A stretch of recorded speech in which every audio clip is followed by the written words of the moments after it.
Hello, welcome to Author Hour. I'm your host, Richard Lyntton, author of North Korea Deception and Hyde Park Deception. My guest today is Joel Gottfried, a retired software developer and active grandfather living with his wife Susan and his Italian water dog Sophia in Winmore, PA. At the age of 69, Joel discovered through a DNA test that the man who raised him was not, in fact, his biological father. This led him to an intense search to find out the circumstances of his birth and the identity of his father. Joel Gottfried's new book, Who's My Daddy?, chronicles that journey and explores the meaning of fatherhood as well as the classic question of nature versus nurture. Joel, welcome. Thank you, glad to be here. So I have to say to you, when we started the show, this is now episode 12, you are why we started the show, because you are, you'd never written before, you had this great story to tell, and you got up off your backside and you did it and you wrote this book. So welcome. Tell us who you are and tell us how you came to write this book, Who's My Daddy?, which is a non-fiction book. Yeah, as you mentioned, I'm a retired software engineer. I spent 30 years developing advanced statistical software. I'm a data guy. Okay. That's what I was, and not a writer. Right. I wasn't a writer. But at age 69, my sister decided for my birthday to get me the 23andMe DNA test. Okay. And this was perfect because I was really into genealogy. I was really tracking my father's family, as it turned out, and I was just wondering if I could learn more. And here's the key. She decided to get one for herself at the same time. Okay. Just because it would be fun to do it together. I looked at my results and they were interesting. I had some second cousins, whatever. Then her results came in and we sat down together and looked at them and we were stunned. It showed that we were half siblings, not full siblings. Wow. And to say that it made no sense at all. It was just utterly unexpected.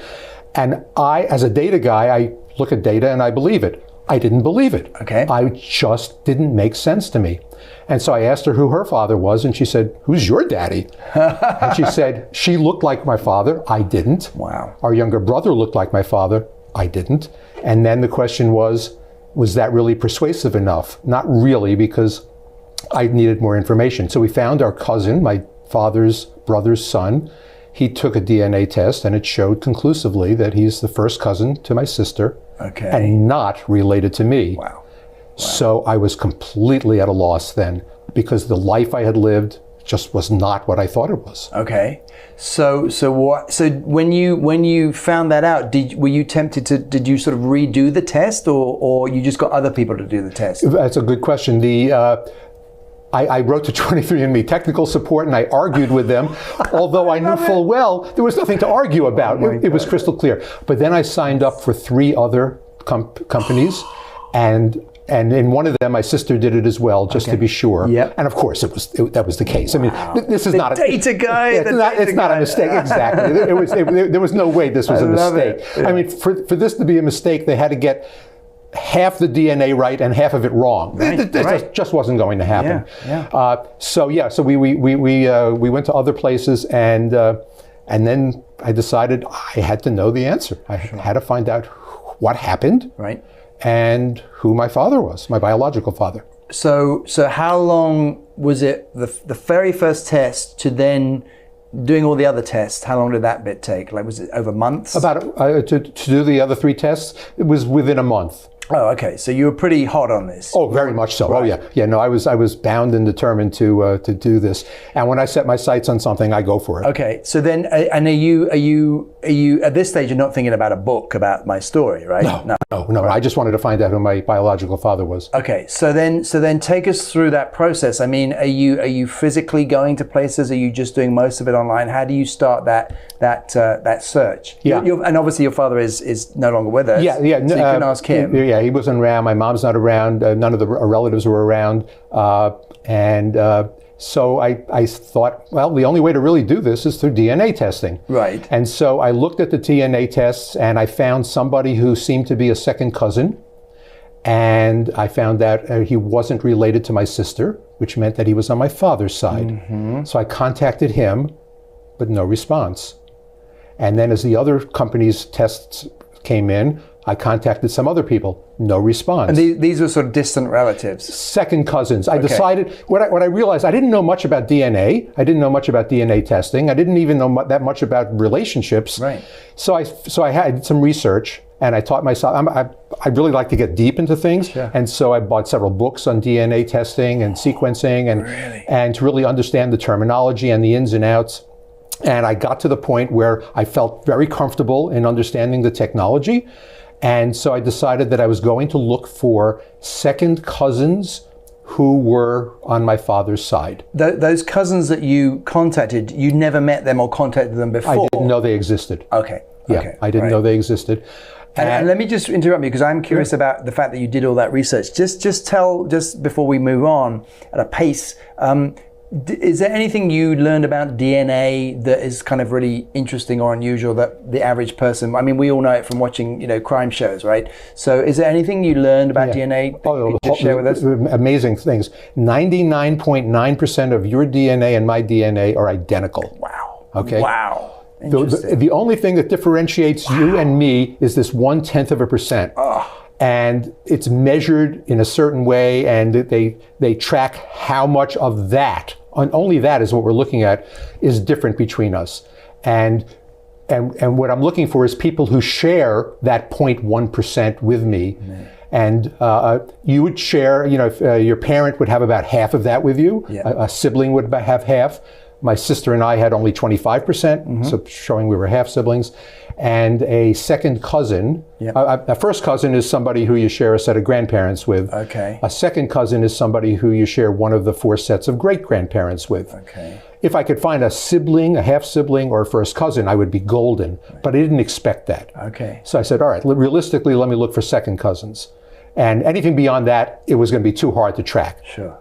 And second cousins share about 3.5% of your DNA. And so there's one gentleman I found online. He and I had 4.5% of our DNA in common. So how did you find it? You just... on the DNA tests, they show these are the people who are most closely related to you. Wow. And then you can figure out the relationship. Did they give email addresses? Most of them have an internal messaging system.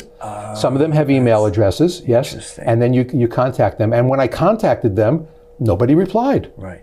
And it wasn't crazy because maybe they didn't even do this recently. Maybe they weren't following it anymore. I don't know. So when you do these DNA tests, which is, I don't know why, I guess I should just say one of the reasons I found the story interesting was because I didn't know my dad till I was about 24 years old. Now, yours is like 10 times more interesting because I mean I knew who he was, but I didn't know him is my point. So I was 24 before I actually met my dad, and I discovered that I had 5 half sisters. So that was kind of interesting. But anyway, but yours is even more interesting because you grew up with thinking this gentleman was your dad and he wasn't. So I interrupted the flow. So let me get back to when you sign up for these DNA things, there's like a system where you say if you want to be contacted or not, presumably. Yes, there are privacy settings. Okay. And you decide how much of what you have is willing to make public and share. Right. And then anybody who shows up on my list was willing to share. And so there I was, but I was getting very frustrated because I couldn't find anybody.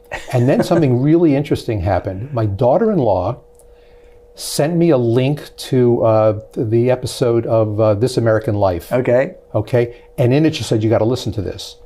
And it was a story about a man who grew up in a lower middle class Jewish family in the Bronx, just like I did. He was my exact same age, and he found out just about at the same point in his life that his father was not his biological father. Wow. And my jaw is dropping. I'm going, wow. What? This is incredible. And I'm listening to the story. And in the story, he was wondering if his mom's OBGYN might be his dad because she traveled from the Bronx all the way to this fancy doctor in Manhattan, and turned out that wasn't the case. And then he wrote a book about it, and I read the book. And he went through the whole story, how he did the DNA tracking and everything else. But it made me think, my mom went to a fancy OBGYN in Manhattan, also from the Bronx. Wow. Maybe this person's my dad, just as a hunch. And so what I did was, I took 2 paths to try to find this. One was the straightforward data approach that I was very comfortable with. Find relatives, build a family tree, and see if I could triangulate and figure out who my dad was. And the other one was just a hunch. Right.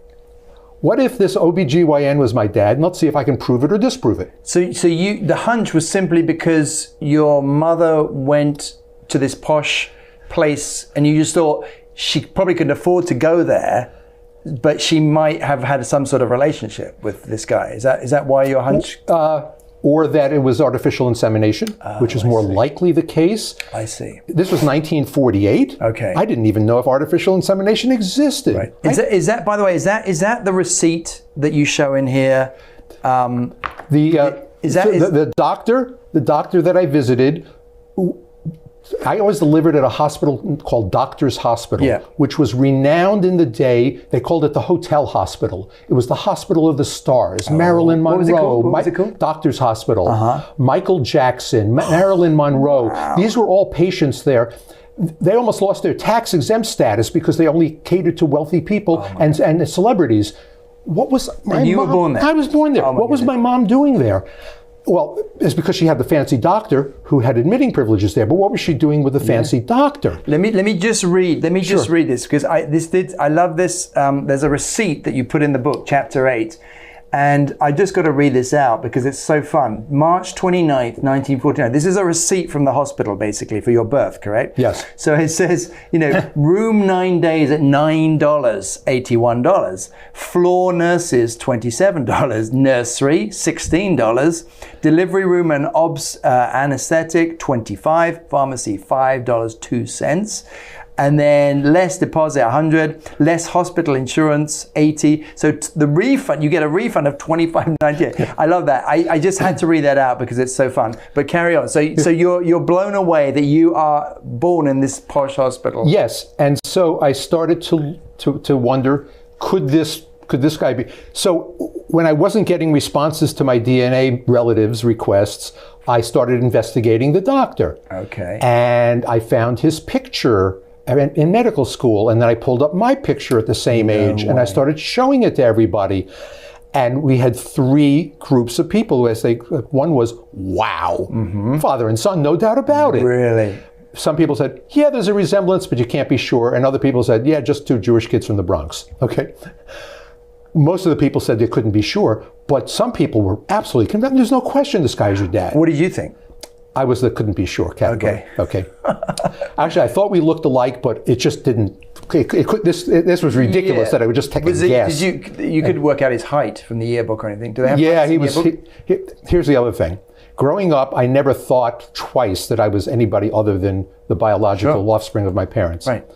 But I was taller than everybody in my family and my extended family as well. Now, this doctor. How tall are you? 6'2". Okay. This doctor, my parents aren't unusually short, but I stood out. My dad nicknamed me Stretch. Okay. and so and the other thing was I was an academic whiz kid in school. Okay. I mean, I really was.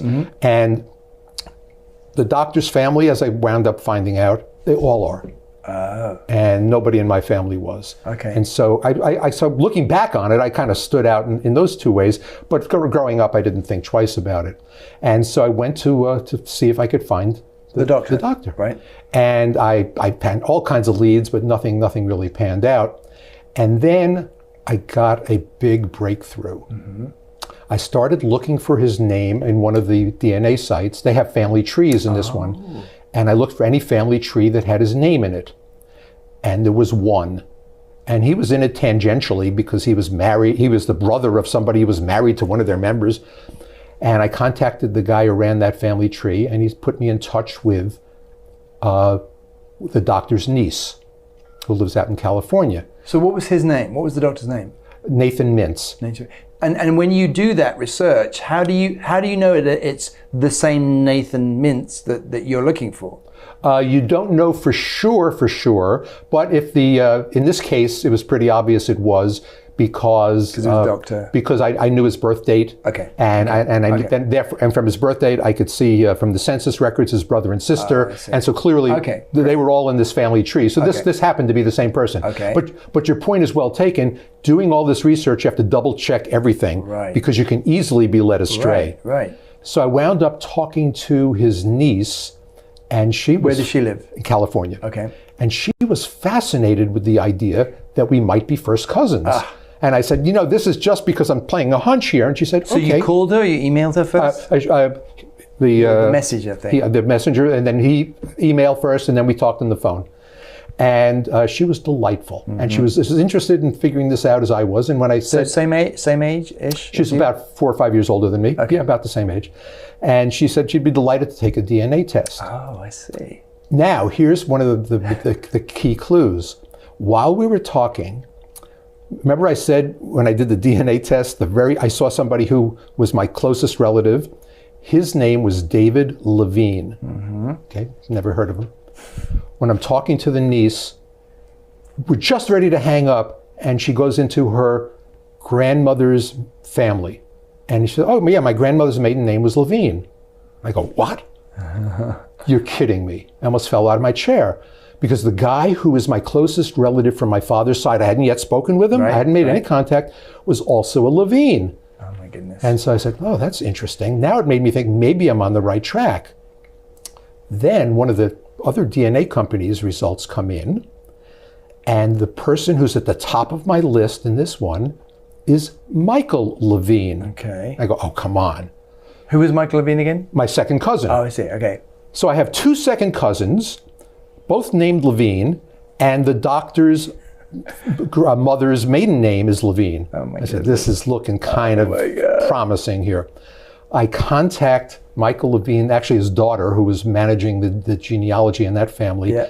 And they said, oh, we'd be happy to help. This is the first time somebody responded to me. Oh my goodness. They'd be happy to help. And I spoke to them, and they were delightful, and they gave me all this information. Where were they, in New York? They're in Houston, actually. Okay. We're all over the place. Amazing. And I said, okay, this is great.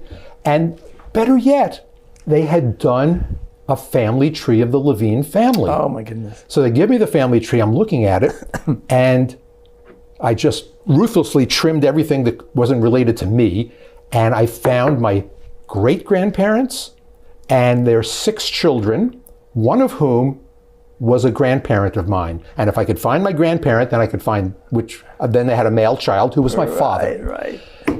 As I investigated this further, I found out I went to the Census Bureau, and I found out that there were actually 8 children, not 6. And so I added them in, and now I had 8, and then I started eliminating them one by one. Oh my! Wait, you had 8 children? 8. There were 8. My great-grandparents had 8 children, one of whom was a grandparent of mine. Okay. Okay.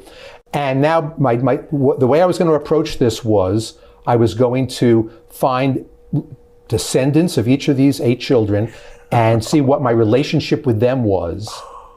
If I'm a second cousin, it means that we don't share a grandparent, we share a great-grandparent, and therefore I could eliminate that person as my grandparent. And sure enough, Michael Levine's grandfather couldn't be my grandfather because otherwise we'd be first cousins, but we were second cousins. Okay. So I put a big X through his part of the family tree.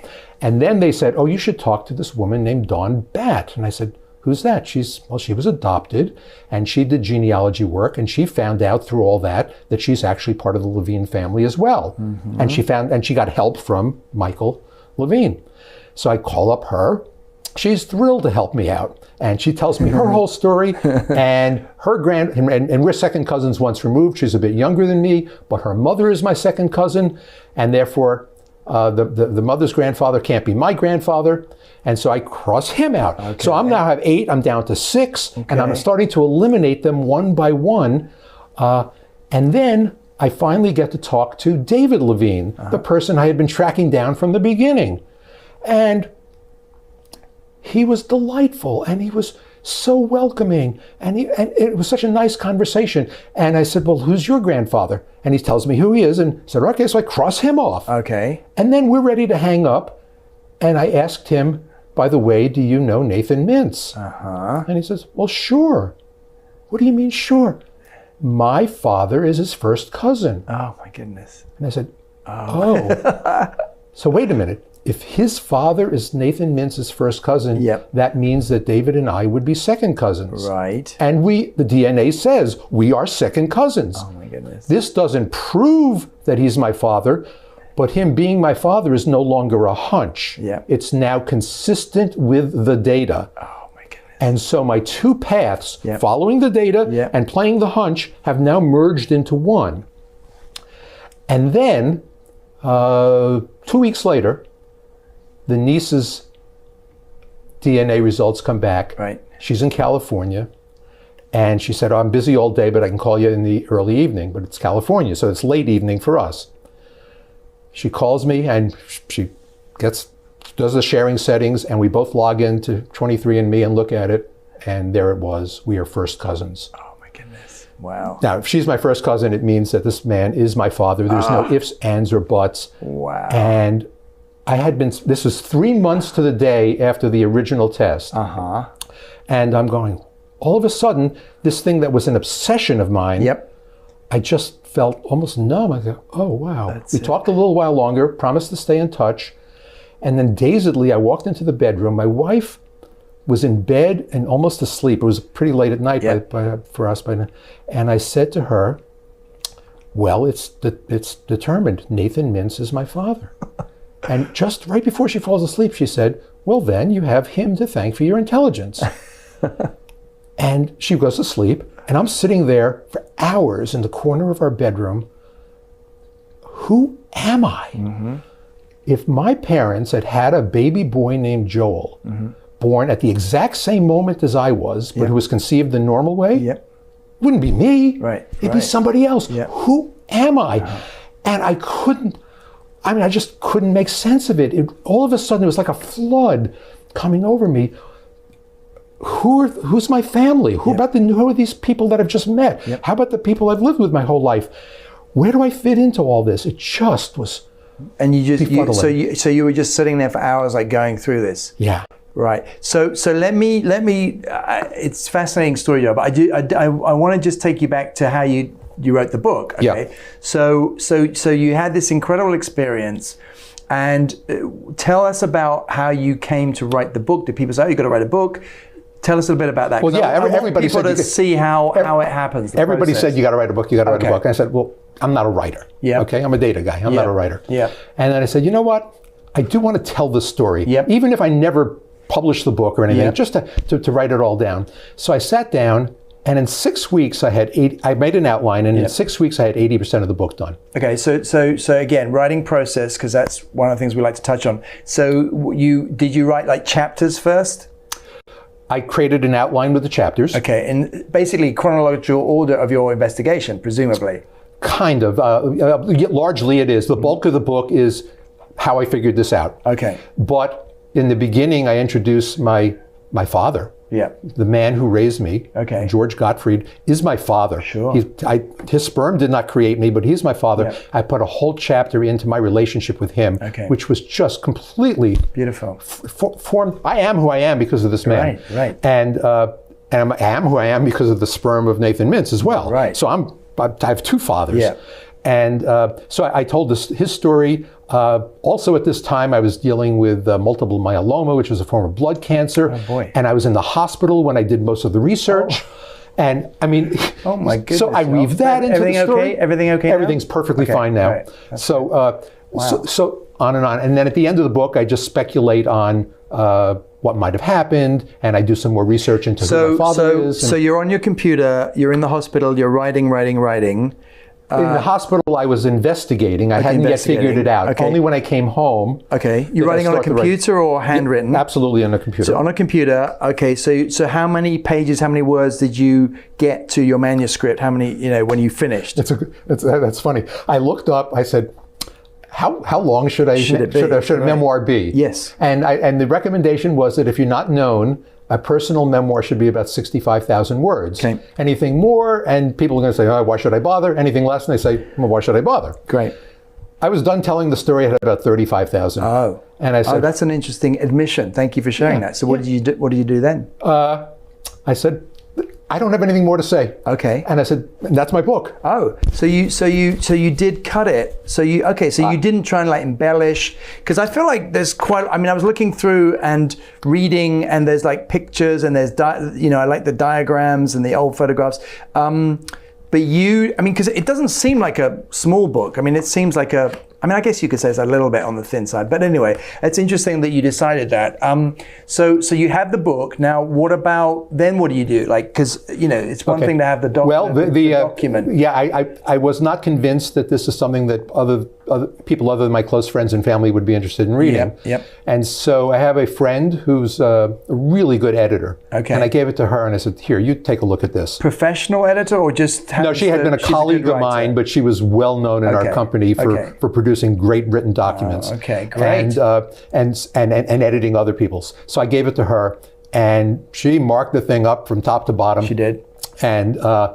And when I was done with her changes, it was 38,000 words. So wait, what was it? It was 35? 35, and it went up to 38. Oh, so did she write little bits and pieces in? No, but she told me, she said, look, this chapter over here, you have to tell more about yourself, not just the search, and things of that nature. Your feeling? Did she say things like that? Yes. So the book is a much better distillation of who I am to accompany the nuts and bolts of how I figured it out. Which I thought I had done a really good job of. So editor, and now. So what draft are we on once she's given you? Once you've done her corrections, is this like the second or third draft? Would you say? Yeah, I didn't really count them up that way, but after the changes that she recommended, then it just was tiny little things, just proofreading at that point. Did you get a professional proofreader? No. Not even? No. Okay, I guess you just did a spell check pretty much, right? Well, and a grammar check. Yeah, both, yeah. Well, and she's a grammarian as well. So okay. All right, so then next stage, and again, this is for people who, like I said at the beginning, this is for people who, want to do this and have a story to tell. Next stage, because I've spent more than a year, 10 hours a day figuring out how to publish a book, right? So what did you discover next, and what was the next step? I had a friend who's published several books, and he gave it to a professional editor to look at. And he came back and said, I like the story, but it's not commercial. Okay. It just... so you thought you might traditionally publish, maybe? Traditionally publish. Okay. He said a traditional publisher is really not going to be interested because it's just not... You'd have to really go into way more about DNA testing and and doctors being fathers and all the societal impacts. Or you got to be famous, right? One or the other. Exactly, right. Yeah. And I didn't have that in me, and really I had no interest in doing that. And so I looked into self-publishing, and I found out that it's very easy these days. I mean, Amazon, you can create your book, and they print these books on demand. You ask for the book, they'll print it and send it to you. Yeah. And so there's no... So you got Kindle version? I got a Kindle paperback. Version. And then I decided I was going to create an audiobook. Fantastic. So I bought myself a good microphone, and I turned my office at home into a mini sound studio. Yep. I learned enough about sound engineering to do this. Amazing. And it's now out on audible.com as well. I was going to ask you, did you do it? And you did. I did. But did you, just real quick on the audiobook, what astonishes me, because I've narrated both my books, the narration takes to do a chapter takes 30 minutes, but then it literally takes me 4 or 5 times as long to edit out all the little bits and pieces, the breath sounds in between. Did you have that problem as well, the technical stuff? I did that as I went. And I could tell right away that I had the extra breaths and the ums and the ers and whatever.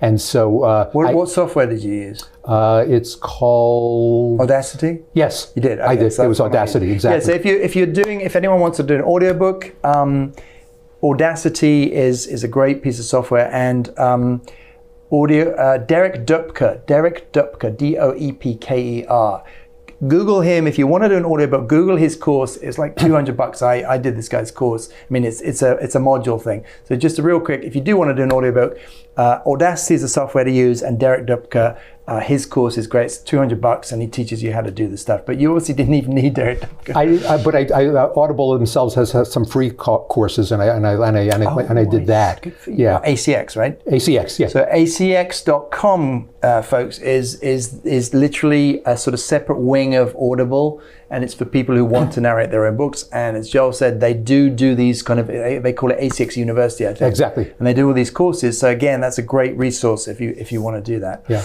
And so I was very happy with the way it What about turned the out. cover? What about the cover? How did you choose that? It's a great story. My son has an artistic background. Okay. And as soon as I told him I was thinking of the book, he said, Dad, I'll design and then produce the cover for you. Love it. And he did a fantastic job. Yeah, it's beautiful. Yeah. And the name again, it was your sister literally said that to you, right? I said to her, I said, who's your daddy? Yeah. And she said, who's your daddy? Okay, that's right. And, that's the common phrase, like, who's your daddy? Yeah. And I figured, who's my daddy? Yeah. Would be the perfect title for the book. That's so fantastic. Yeah. That's so fantastic. What does it feel like? Like, what is it? Just to wrap it up, what would you or would you not recommend doing something like this? This kind of adventure? Oh my goodness! Everybody asks me, wouldn't you have been happier not to have known? Mm-hmm. Because it upends your life, and no, I'm the kind of guy who wants to know everything. Mm-hmm. And so the more I know, the better I feel. And I'm very glad I did this for a couple of reasons. One, I just like to know everything. And so understanding where I come from the information is empowering. Mm-hmm. But also in the process, I've become much more introspective and now much more satisfied with who I am. Fascinating. Because, I said I sat there that night not knowing how I fit in, mm-hmm. but now I fit in. I'm who I am, and I can't be anybody else, and it just feels right to me. And it seems like it's almost a celebration of who you are. It is. Without being egotistical about it. It seems like just going through that process is literally almost like a rebirth.